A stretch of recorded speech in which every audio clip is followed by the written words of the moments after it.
store problem er, kan man sige, at den her historie kører faktisk på 4 år i træk.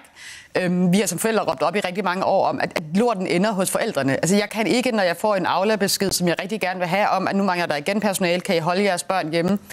Jeg kan ikke have ret til barn syg, så jeg egentlig kan afhjælpe personalet. Jeg kan ikke blive ved med at holde ferie. Hvad er det, vi skal gøre som forældre, når der ikke er nok personale, eller der er så meget sygdom, så vi hele tiden får besked på at hente jeres børn, eller hold dem gerne hjemme, for vi kan egentlig ikke passe dem. Det kan ikke være rigtigt, at vi ikke kan løse det problem. Enten så kunne man forlænge en barsel, så de helt små kom senere i vuggestue, fordi det vil give rigtig mange pædagogiske ressourcer, eller så kunne man simpelthen begynde at lade os hjemmepasse vores børn.